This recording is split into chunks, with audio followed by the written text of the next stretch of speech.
and I guess I'm a little prejudiced because they all voted for me. Would you say I got 100% or just 110%. I think so. I think if I didn't, we'd have a surprise. 110%. We'd have a big surprise. So it's my honor to be taking this action to lower seafood costs and generate millions and millions of dollars in new business for our really great fishermen, great people, by restoring commercial access to 3 areas of the western Pacific Ocean. It's a large amount of space we're talking about that they were restricted. Other countries would use it, but our country couldn't use it. You ever hear anything so stupid? I want to thank Secretary of Commerce Howard Lutnick, Secretary of the Interior Doug Burgum, Alaska Governor Mike Dunleavy, and Congresswoman Kimberly King Hines for joining us today. We appreciate it all very much. Thank you very much. Thanks as well to Captain Sig Hansen, a superstar. Him and Tom Cruise are the 2 biggest people in entertainment. Thank you very much. Great job. And Pacific Seafood CEO Frank Dulcich and his sons Dominic and Charles, and many more dedicated fishermen and seafood industry leaders. We have some great leaders here. And your product is amazing. It's been going along for a long time, right? Seafood. It's amazing and doing great. Under the Obama-Biden administration's radical environmentalists drastically restricted access for fishermen in coastal communities, and hundreds of thousands of square miles of ocean was cut off for them. They can't fish. Other people could fish. They couldn't. These people weren't allowed to fish. Can you imagine that? Did you ever think that was going to happen as you grew up? Probably as the sons and daughters of fishermen, right? That someday they were going to take away the right for you to go fishing in the Pacific Ocean. What a bunch of dopes. Those decisions closed off vast resources and really the richest fishing grounds, they say, anywhere in the world, destroyed livelihoods and made the United States more dependent on foreign products. And I did a similar thing for Maine. Maine is very much in the subject because they have a pig running for the Senate. He's a pig. He's not a senator. He's a joke. He's a con man. But so it's in the plan. And I won half of Maine. They have 2. I won the one by a lot. The fishermen, actually, come to think of it, fishermen and the lumberjacks, the people that go out there and work. I won them. So I love Maine. But it's amazing. They had I think it was 500 mile by 500 mile, massive amount of the Atlantic Ocean. You weren't allowed to fish, but Canada was. Japan was. They all came in and fished, but our people weren't allowed to fish there. That was put in by Barack Hussein Obama. Have you heard of him? Barack Hussein Obama and Sleepy Joe Biden. And it's a shame. I mean, a shame. But I did it a little while ago and opened it up to them. Twice I've done it now, Peter, right? Sure. Peter Navarro, the great Peter Navarro. And I did it twice.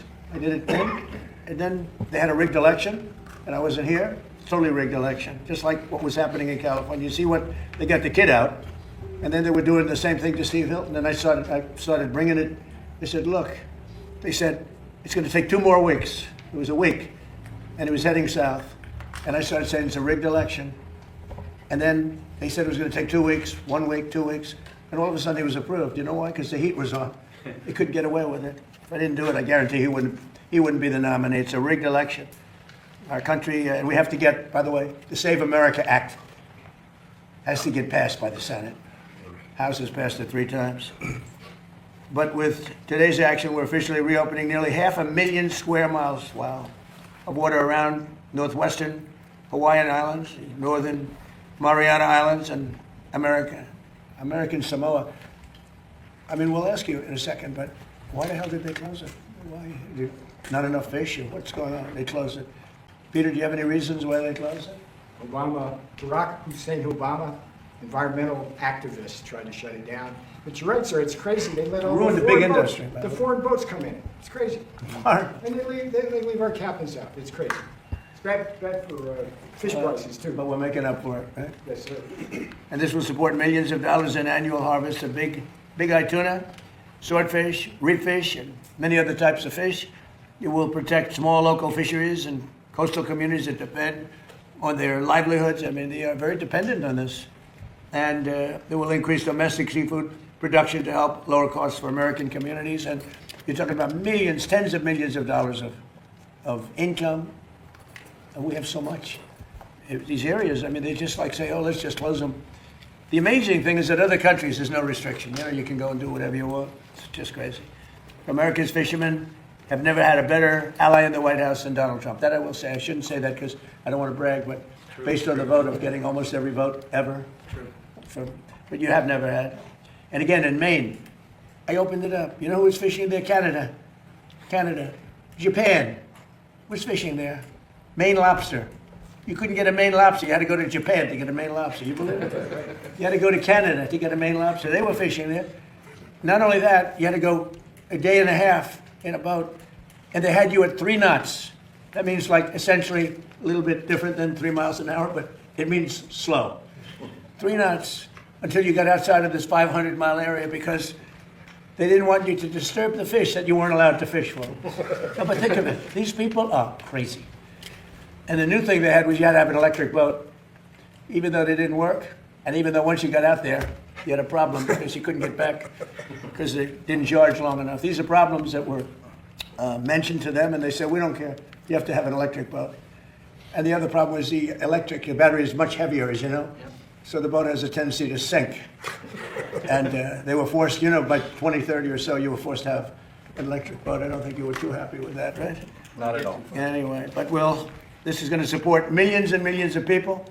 America's fishermen have they're special people.